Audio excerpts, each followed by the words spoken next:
Class पढ़ाए थे, क्या पढ़ाए थे? बहुपद के प्रकार। किसके आधार पे? पद के आधार पे।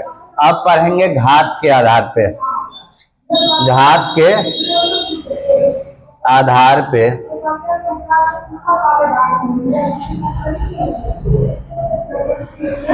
तीन प्रकार के। कितने प्रकार के? तीन प्रकार के।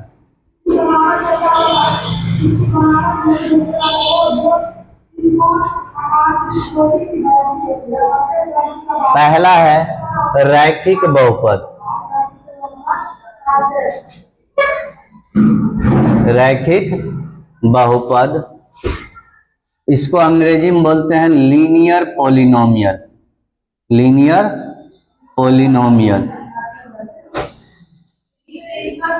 सेकेंड वन है द्विघात बहुपद।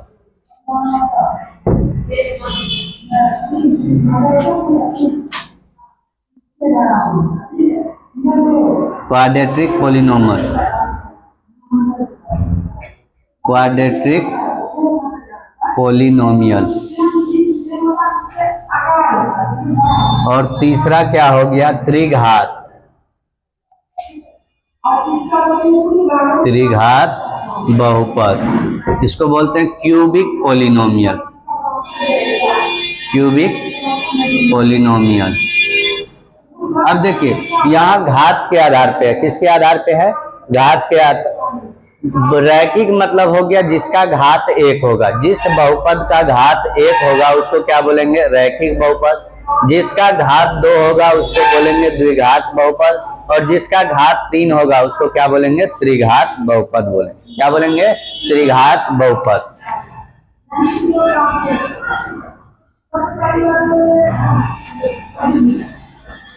जिस बहुपद का घात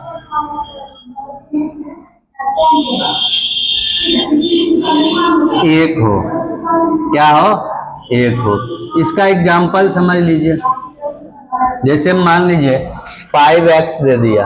अब देखिए x का घात कितना है? एक है। x का घात कितना है? एक। 6x प्लस 5, 6x माइनस 4, इस टाइप का जो बहुपद है जिसमें चर संख्या का घात क्या होना चाहिए? एक होना चाहिए। चर संख्या का घात क्या होना चाहिए? ऐसे बहुपद को क्या बोलेंगे हम? रैखिक बहुपद। जिस बहुपद का घात दो हो, जिस बहुपद का घात दो हो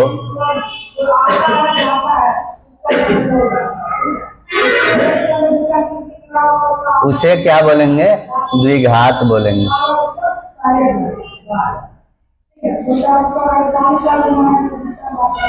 उसे द्विघात बहुपद कहते हैं।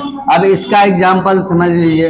इसमें x का घात क्या होना चाहिए? दो होना चाहिए। जैसे में एक्स स्क्वायर हो गया। क्या हो गया? X square.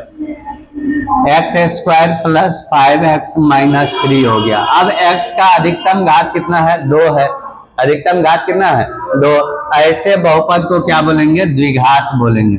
त्रिघात बहुपद, तो जिस बहुपद का घात तीन हो, जिस बहुपद का घात क्या हो?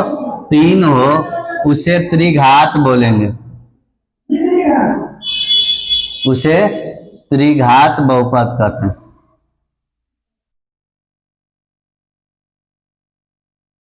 त्रिघात बहुपद कहते हैं। जैसे में देख लीजिए x का पावर अब क्या हो जाएगा? तीन हो जाएगा। x का पावर कितना हो जाएगा? तीन। X cube plus 5x square minus 4x plus 3। अब देखिए सब में x का घात कितना आ गया? तीन आ गया। x का घात कितना आ गया? तीन। तो जिस बहुपद में घात तीन होगा, घात कितना होगा? तीन होगा, उसी को आप क्या बोलेंगे? त्रिघात बहुपद बोलेंगे। क्या बोलेंगे? त्रिघात बहुपद बोलेंगे।